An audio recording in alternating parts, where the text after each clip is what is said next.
Yesterday afternoon, Prime Minister also addressed and interacted with the Indian community and Friends of India in Bali. He highlighted the close cultural and civilization linkages between India and Indonesia and the role of diaspora in deepening these vibrant and ancient ties. The warmth and respect that the 700-odd Indians and Friends of India and Bali was visible for all of us to see there. Today, as Arindam just said, Prime Minister has concluded his intervention during the session on digital transformation.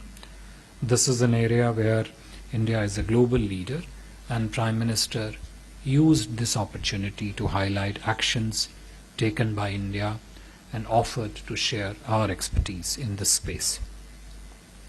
Prime Minister Modi highlighted the importance of technology and an open, inclusive and empowering public digital infrastructure in fostering global economic transformation, building inclusive societies, empowering billions of people and improving livelihoods. Digital transformation will also feature among the key priorities during India's G20 presidency that commences on 1st of December.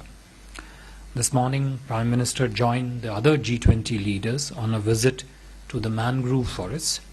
India also has, as you all know, large mangrove reserves, and these serve as a refuge for biodiversity as well as substantial carbon sinks. We recently joined the Mangrove Alliance for Climate, led by the UAE and Indonesia.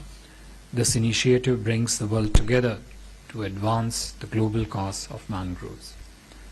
Apart from the bilateral meeting with Indonesia, Prime Minister also today had earlier a working lunch with President Macron of France.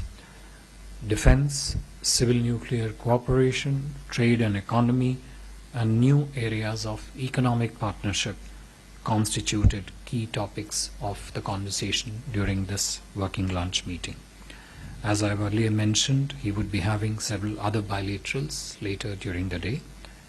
I listed out the countries of where he would be having bilateral as of now.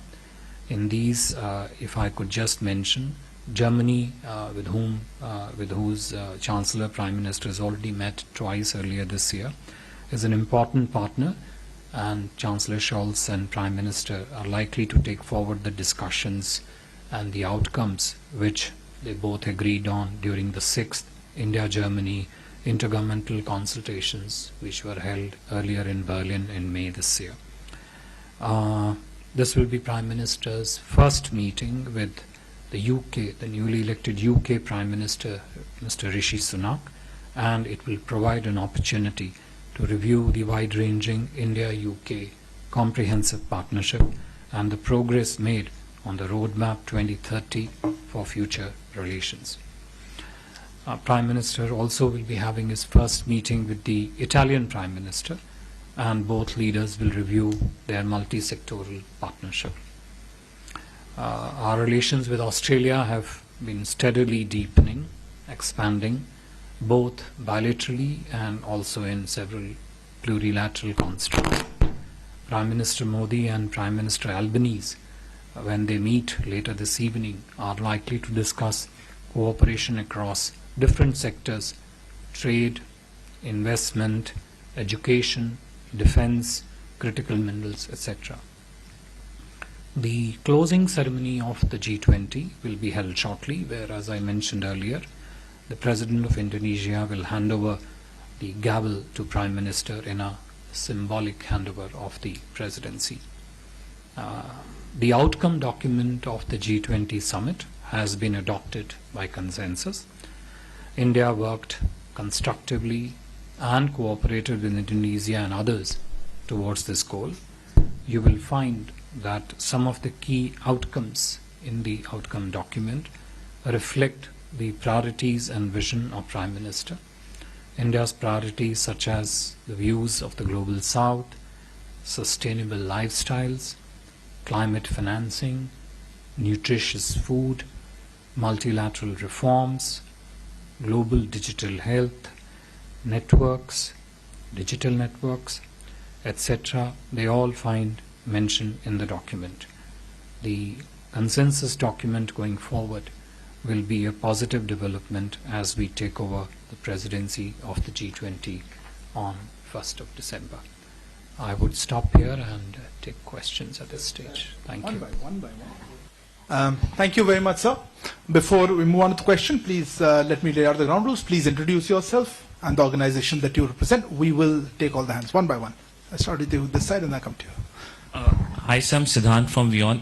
When it comes to negotiation of the communique, the role played by India in bridging the divide between West and Russia, what was perhaps a constructive role in bringing the two sides together? If you can talk about that. Okay, 1 second.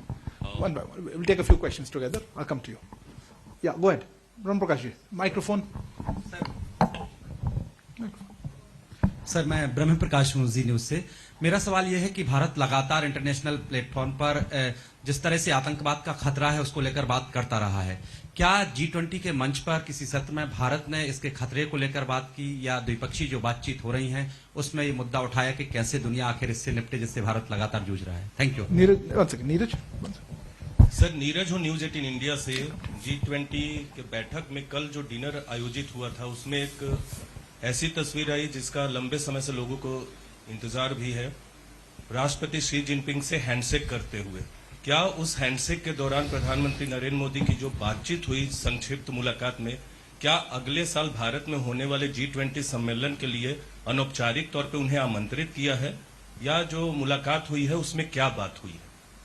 आपने उसको एक statement तो दे दिया पहले, वो मैं foreign secretary को नहीं दूंगा वो स्टेटमेंट, क्वेश्चन बाद में। एक second before that I will come to Manish. You had a question? No Manish.